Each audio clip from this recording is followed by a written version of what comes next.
Hello crafting friends, my name is Linda Dolke and I am a demonstrator with Stampin' Up! In Australia, and today I want to give you some tips and some ideas for how to very easily, but I think beautifully, colour your images using white ink. White ink is one of my favourite mediums, and today I'm using it with the Celebrate Sunflowers stamp set, which is a rubber stamp set with some beautiful images and some great sentiments in it. It's just a fabulous set, and it meets the criteria for the kind of set that I like to work with when I'm colouring with white ink. So that's where I'm going to start with what you need to think about before you get going. First of all, I'm after a set that has a reasonable amount of detail, which these images do. You don't want to, if it's a very open line drawing set with less detail, for example the magnolias. I did a previous video where I was doing whitewashing with white ink, and they was a more open petal. This is a more detailed petal, so I'm going to be colouring it differently today, and I'll put the link to that other video in the comments for you. The rain is coming down really hard, so I'm hoping it's not going to distract too much from my voice while I'm talking, and if that's the case I guess I'll be re-recording this, but hopefully you can hear me okay. The other thing is that we need to think about colour. So when I colour with white ink, I'm looking for something particular with the colour, the base colour that I choose. Now the colour I'm using today is a colour called Misty Moonlight. It is a medium blue, not too dark, not too light. And that's really important when you're working with white ink, because if your colour is too light, the white ink won't show up enough against the colour. You won't get enough contrast. But if the colour is too dark, you won't see enough of the line of the stamping. So you need a colour that's right in the middle somewhere. So this Misty Moonlight is a great colour. It's like a real denim blue, and it's a great colour to think of when you're looking at stamping and colouring with white ink.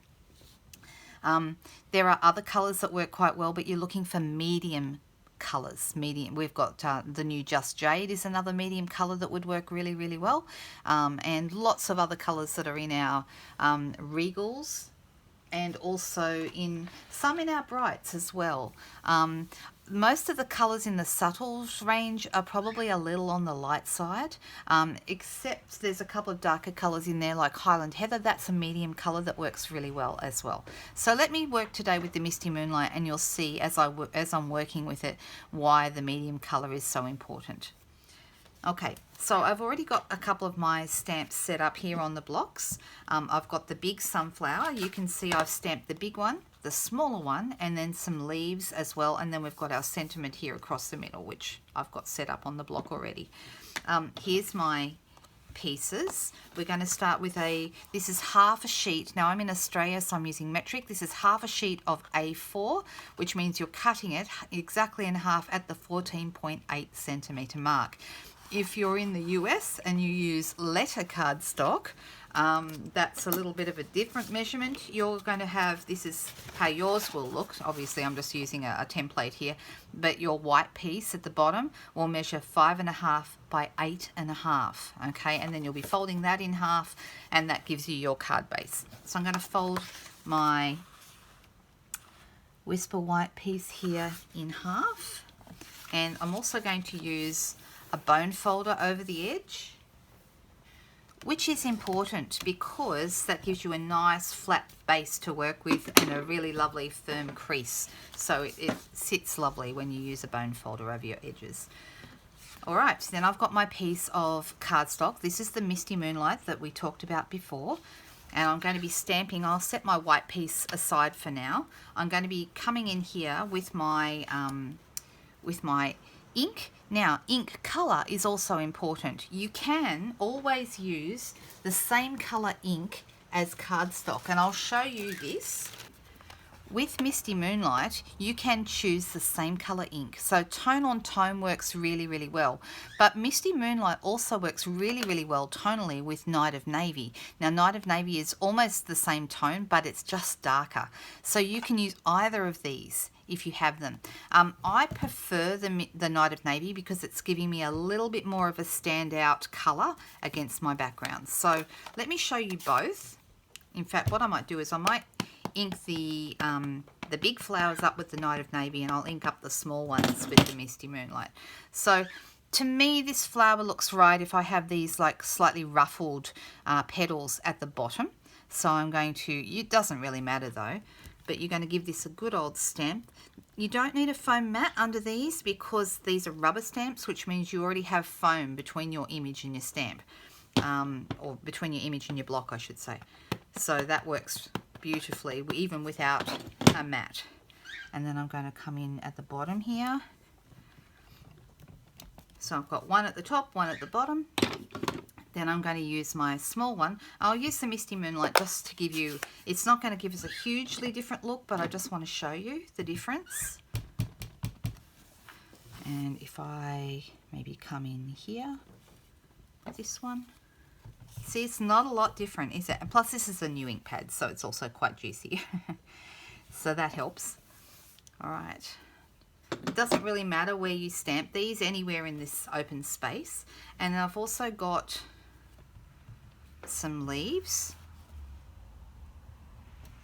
Oh, I misstamped that. Oh, do I dare do it again? Will it matter?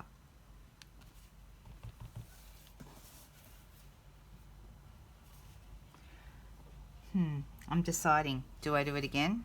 What do you think? I could put my sentiment there. That's an option. But see, it happens to the best of us. I have actually misstamped this. I'm going to attempt to line it up and see how badly I can do it. It's a bit hard with rubber stamps. And this is where a Stamparatus will be helpful. No, that's not too bad. We can cover that up with a little bit with our white ink. All right, I'm happy enough with that. And it's still going to be okay for me to show you how I go about the colouring. Okay, so I'm using today for this a blender pen. When I did the whitewashing, I used the aqua pens, or water pens as they're called now, because I was able to move very quickly over a wide surface. Because I've got more detail, I need something a little smaller to work with, and I'm going to be using Whisper White Craft ink. This is an older style ink pad, but the new ones are exactly the same in the consistency of the ink. So I do need to buy myself a new one actually, because these ones don't fit nicely in my craft storage. There's a couple of ways to get the ink onto your pen. First of all, you can squeeze your pad really, really hard so it makes the lid makes contact with the ink pad, and then you can use the ink that's gone onto this here almost like a palette. Okay, so just a word about these blender pens as well. Couple of things. If you've had your blender pens for a while, you might want to test them out and see if they're still wet, because if they are dry, they will not give you as nice a result. And to test if they're wet, I just run the end of it on the back of my hand, and if it feels cold, it's still wet enough that I can get some action out of this blender pen. Okay, and I usually test both ends just to make sure. And you can see I've been using this one with white ink, so there is some white ink already in the pen. Blender pens come in a pack of 3, just like this. They've been around for years, but they are one of my most used tools. I love using them with all different kinds of ink. And if you're using them with other colours, what you do when you're done with the colour is you just move it along on your page until it becomes clear, and then it's ready to use with a different colour. So you can use them over and over again with multiple colours. But today, of course, I'm using it with white. So you saw me squeeze my ink pad so that I've got ink here on here. An alternative to this would be to use a smaller block, one of our smaller blocks, and actually dip it into the ink pad, and then that gives you a nice bunch of ink there to work with as well. So you can pick it up straight from the block, just like that. So you can use the inside of your lid as a palette, or you can use your block. And then what I'm going to be doing, I'm going to start with one of the bigger ones first. Actually, I'll start with a smaller one first, just so that you get a feel for it. I'm going to start here, and where I go along and first start painting is going to be quite white. And as I go along, each subsequent petal is going to be a little less dark, because obviously I'm taking the ink off as I go. Now what I'm trying to do here is I'm trying to stay off the lines. I'm actually trying to leave the lines untouched so you can still see them. And I'm going along in between. Can you see that there? So it's quite a light effect. And now it's starting, now as I use more and more of the ink, there's less and less on there. And you can see it's quite quick to do. If I turn the ink, turn it a little bit, I might pick up a new edge. But I'm going to go back in and then I'm going to add a bit more white to some of the petals. Not all of them, some of them. The ones at the back there, I'm going to leave those with less ink on them. And you can see I'm staying away from the lines. So the lines are still standing out quite well. It's a light effect, but it looks terrific. So just add a bit more white, fresh white ink to the edges of some of these. Okay. I didn't colour the inside, or the centres, I should say, the centres of my sunflowers. I thought they looked rather nice left as they are because the detail in these are beautiful. Actually, the detail in the middle here is where I can see a little bit of difference between the Misty Moonlight and the navy. The navy is a little darker. And I'm going to be doing the same thing along all of these. So staying away from the lines, gently colouring, and then if I want to highlight a leaf, a petal, I go back in with a darker, fresher bit of white. So where I start colouring, and sometimes if you turn your the end of your blender pen slightly, you may find you get a little bit more white in some edges of the pen. So sometimes it will be quite light, and if it's too light you can go back in and add more. So you can see here how I'm just colouring this. I'm going to speed up the camera and you'll be able to see me do this in double quick time, because otherwise I'll be here forever. Not forever, but probably would take me close to 10 minutes normally to do this. But let's see how we go, and let's speed up that camera and get you having a look at it done quickly.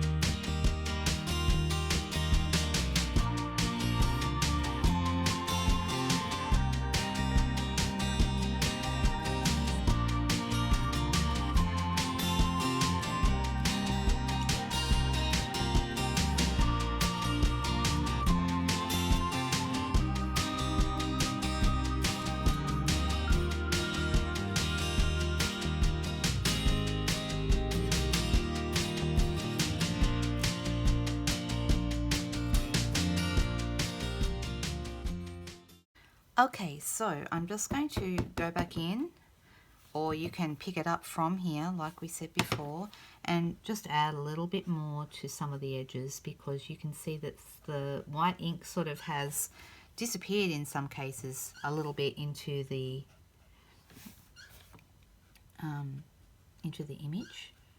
But you can see hopefully that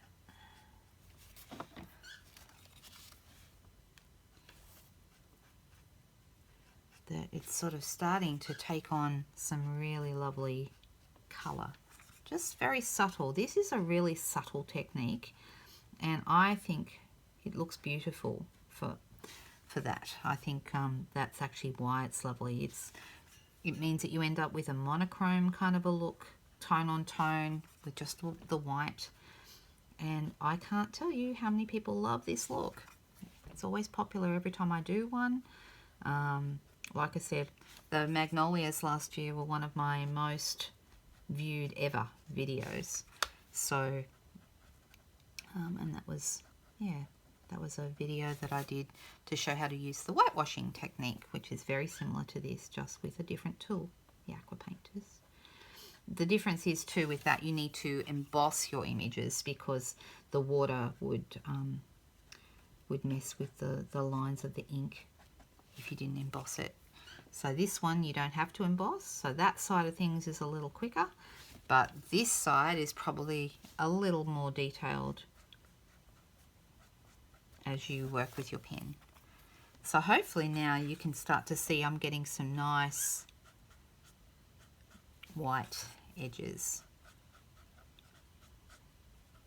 You don't need to be too precise with this. This is something else that's nice. You can notice I'm moving fairly quickly. You don't need to be super neat.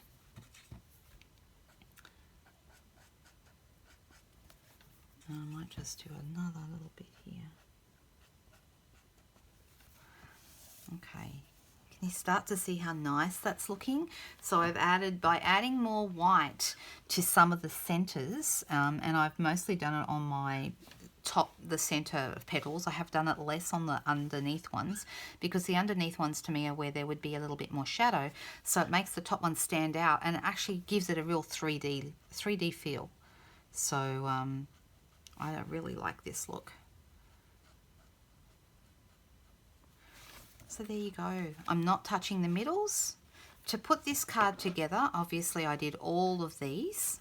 You can see here.